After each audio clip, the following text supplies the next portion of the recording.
स्वागत है आप सभी का इस नए लेक्चर में। तो इस लेक्चर में हम उसी जो कि हमने पिछले लेक्चर में देखा था ना, लॉज ऑफ लॉगरिदम, उसमें हमने लॉगरिदम ऑफ प्रोडक्ट देख लिया, लॉगरिदम ऑफ क्वोशिएंट भी हमने इसे भी देख लिया। अब इसी पार्ट को हम कंटिन्यू रखेंगे और थर्ड लॉ जो कि है हमारा लॉगरिदम ऑफ पावर, इसे हम डिस्कस करेंगे। तो चलो लेक्चर को स्टार्ट करते हैं। लॉगरिदम ऑफ पावर, तो ये जो रूल है ये क्या कहता है ये अब हम देखेंगे। तो आप देख सकते हो log m raise to power n है और इसका बेस a है। तो इसका कन्वर्जन हम इस प्रकार से करते हैं n into log m to the base a। समझ में आ गया? मीन्स अगर हमारे पास एग्जाम में इस टाइप में अगर हमें प्रॉब्लम आता है तो हम इसका कन्वर्जन इस टाइप में कर सकते हैं। यही लॉगरिदम ऑफ पावर ये लॉ हमें कहता है। तो क्या होता है, इस टाइप में हम कन्वर्जन करते हैं log m raise to power n है और इसका बेस ये है। तो इस टाइप में अगर होगा तो जो भी पावर होती है वो यहाँ पर आ जाता है, n इंटू मल्टीप्लीकेशन हो जाता है, उसके बाद log ये एज इट इज, बेस ये एज इट इज रहेगा यहाँ पर, और जो भी टर्म होती है m यहाँ पर as it is log m to the base ये। तो समझ में आ गया? इस प्रकार से हम कन्वर्जन करते हैं। अगर इस पावर होगा ना m रेज़ टू कौन सा भी पावर होगा तो हम इसका कन्वर्जन पावर, उसके बाद ये जो n है यहाँ पर आ जाती है। तो एक एग्जांपल लेके हम इसे देखते हैं। log 16 टू द बेस 4 है। तो 16 मीन्स क्या होता है, 4 का स्क्वायर होता है। तो हमने इसे इस फॉर्म में हमने लिखा log 4 रेज़ टू 2 पावर 4। समझ में आ गया? तो अब ये इस फॉर्म में आ गया। अब हम क्या करते हैं, इस फॉर्म का इस फॉर्म में हम कन्वर्जन करते हैं। तो आप देख सकते हो यहाँ पर ये मीन्स यहाँ पर 4 है और यहाँ पर m की वैल्यू क्या है, 4 है, और n की वैल्यू क्या है, 2 है। तो n क्या होता है, यहाँ पर आ जाता है फर्स्ट में। तो यहाँ पर n की वैल्यू 2 है तो 2 यहाँ पर सबसे फर्स्ट आ चुका। उसके बाद log m और बेस है एज इट इज, तो log 4 यहाँ पर और बेस भी क्या है, 4 है, तो यहाँ पर log 4 to the base 4 as it is, ये पार्ट समझ में आ गया। हमने इस प्रकार से इस फॉर्म का हमने इस फॉर्म में कन्वर्जन किया। उसके बाद log ये 2 means log a to the base a। अगर ये हमने रूल या फिर हमने फॉर्मूला देखा है ना, लॉगरिदम का फॉर्मूला, मैं आपको स्क्रीन पर आपको दिखाता हूँ। यहाँ पर आप देख सकते हो, यहाँ पर लॉगरिदम का जो फॉर्मूला देखा है ना हमने, log a और बेस भी a होगा तो इसकी वैल्यू 1 आ जाती है।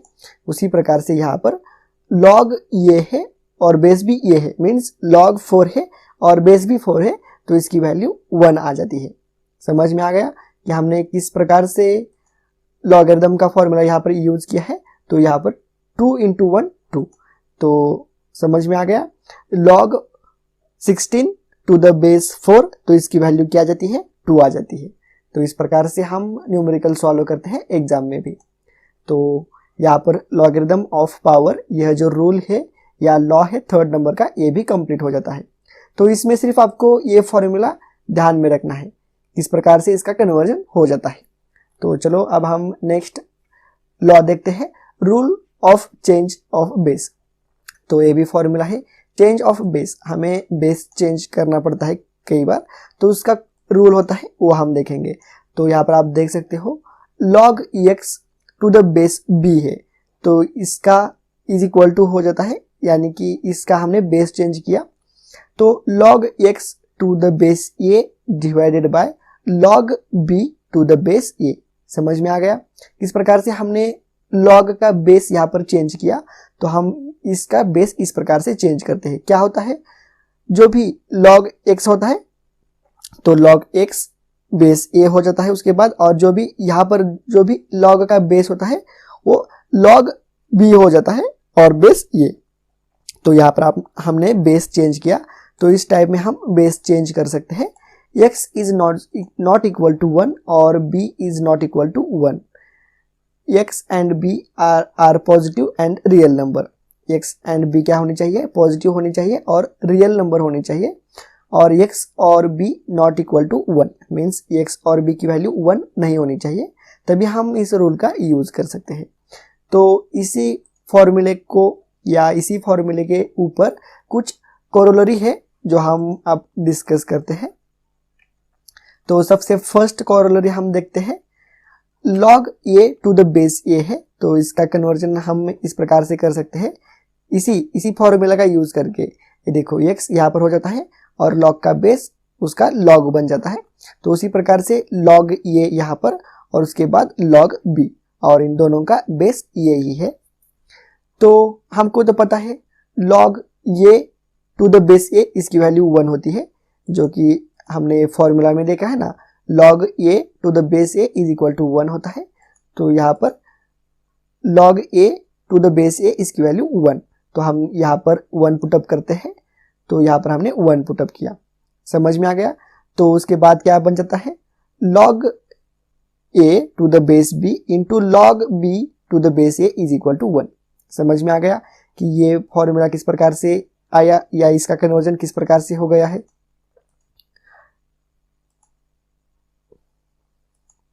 आप देख सकते हो यहाँ पर इस टर्म को हमने 1 पुटअप किया और रिमेनिंग टर्म जो है वो एज इट इज रखी है हमने यहाँ पर, और ये भी टर्म हमने यहाँ पर एज इट इज रखी, और बाद में जो ये टर्म इज इक्वल टू के इस साइड चली जाएगी, तो यहाँ पर डिवाइड में है तो इसलिए यहाँ पर मल्टीप्लिकेशन हो जाएगा इसका, तो यहाँ पर log a base b into इस ये टर्म मल्टीप्लिकेशन में यहाँ पर log b to the base a is equal to 1। समझ में आ गया। तो अब हम इसी के ऊपर एग्जांपल देखते हैं ताकि आपको बहुत अच्छी तरह से समझ में आ जाए। तो कोरोलरी 1 है हमारी, आप देख सकते हो यहाँ पर log 10 to the base e है, तो हम इसी का कन्वर्जन हम इस फॉर्म में करते हैं, मीन्स यहाँ पर क्या दिया है, log a to the base b दिया है, तो हम इसका कन्वर्जन इस फॉर्म में सीधा करते हैं। तो 1 डिवाइडेड बाय log ये यहाँ का ये यहाँ पर आ गया, मीन्स यहाँ का 10 यहाँ पर आ जाता है और यहाँ का b यहाँ पर आ गया है, तो यहाँ का b की वैल्यू क्या है, e है, तो यहाँ पर e log e to the base 10। समझ में आ गया यह एग्जाम्पल। एक और एक एग्जाम्पल लेते हैं, सेकेंड वाला एग्जाम्पल। हम क्या करते हैं, इस फॉर्म का कन्वर्जन इस फॉर्म में करते हैं। तो हमें क्या दिया है, 1 divided by log 4 to the base 8 दिया है, मीन्स a की वैल्यू यहाँ पर क्या है, 8 है, तो यहाँ पर a की वैल्यू कहाँ पर हो जाती है, यहाँ पर हो जाती है, फिर log यहाँ पर 8, यहाँ की वैल्यू यहाँ पर आ जाती है, और उसके बाद b, और b की वैल्यू यहाँ पर बेस बन जाती है यहाँ पर, तो फिर यहाँ पर 4, तो यहाँ पर log का बेस बन जाती है 4। तो समझ में आ गया इस फॉर्म का कन्वर्जन हमने किस प्रकार से इस फॉर्म में किया। तो यहाँ पर कोरोलरी 1 आपको समझ में आ गई होगी, ऐसा मैं उम्मीद करता हूँ। यहाँ पर सिंपल सा फॉर्म है, इसी फॉर्मूला का यूज करके चेंज ऑफ बेस का रूल यूज करके हमने कोरोलरी 1 को स्टडी किया। उसके बाद कोरोलरी 2 भी देखते हैं हम। अगर log x raise to n होगा और उसका बेस का भी पावर दिया होगा, बेस का a रेस टू भी n है, मीन्स log का भी पावर है यहाँ पर और उसके बेस का भी पावर दिया है, तो इसको हम इस टाइप में भी लिख सकते हैं। मीन्स ये देखो log x raise to n to the base a raise to b n है, तो हम सीधा इस फॉर्म में लिख सकते हैं log x to the base a, means n क्या होता है, कैंसिल हो जाता है। समझ में आ गया। तो इसी प्रकार से एक एग्जांपल लेते हैं हम, log 8 टू द बेस 27 है, तो 27 मीन्स क्या होता है, 3 का क्यूब होता है, 3 रेस टू 3 का वैल्यू 27 आ जाती है और 2 रेस टू 3 की वैल्यू 8 आ जाती है। तो हमने इसको सिंप्लीफाई किया या फिर हमने इसका इस टाइप में कन्वर्जन किया, इस फॉर्म में कन्वर्जन किया, log 2 raise to 3 base 3 raise to 3। तो अब हमने क्या किया, इस फॉर्म में तो हमने कन्वर्जन किया है, अब हम क्या करेंगे, इस फॉर्म का इस फॉर्म में कन्वर्जन करेंगे, मीन्स n की वैल्यू कैंसिल हो जाती है, मीन्स यहाँ पर 3 की वैल्यू कैंसिल हो जाएगी, तो फिर बचेगा क्या, log 2 बेस 3। समझ में आ गया एग्जाम्पल किस प्रकार से हमने इसे सिंप्लीफाई किया। तो यहाँ पर कोरोलरी 2 भी ये भी एंड हो जाता है यहाँ पर इस टाइप में। सिर्फ आपको यहाँ पर ध्यान में क्या रखना है, ये वाला फॉर्मूला आपको ध्यान में रखना है। समझ में आ गया? अगर दोनों का भी पावर होगा, लॉग का भी पावर होगा और उसके बेस का भी पावर होगा, और वो पावर सेम होना चाहिए, n मीन्स एक ही होनी चाहिए दोनों की पावर, तो वो कैंसिल हो जाती है। सिर्फ इतना ही है कॉरोलरी 2 में। तो इस लेक्चर में बस इतना ही। हमने इस लेक्चर में क्या देखा, लॉगरिथम ऑफ पावर, अगर पावर का रूल क्या होता है वो भी देख लिया हमने। सिर्फ इतना, ये जो फॉर्मूला आपको हाईलाइट हुआ है ना स्क्रीन पर, इतना ही ध्यान में रखना। उसके बाद हमने rule of change of base देखा, ये भी फॉर्मूला आपको ध्यान में रखना पड़ेगा। उसके बाद कॉरोलरी 1 जो कि ये है, ये भी आपको ध्यान में रखना पड़ेगा, और कॉरोलरी 2 ये फॉर्मूला भी आपको ध्यान में रखना पड़ेगा। तो यहाँ पर 1.1 की, यहाँ पर 1.1 जो कि हमने स्टार्ट किया था ना, आप देख सकते हो,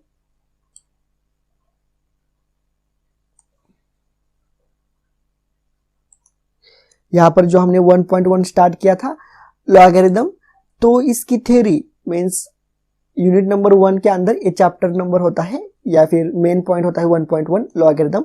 तो इसका जो भी थ्योरी पार्ट है ये अभी तक हमने पूरा का पूरा कंप्लीट किया, थ्योरी पार्ट पूरा का पूरा हमने देख लिया। अब हम नेक्स्ट लेक्चर में लॉगरिथम के ऊपर हम प्रॉब्लम देखेंगे, प्रॉब्लम्स ऑन लॉगरिथम।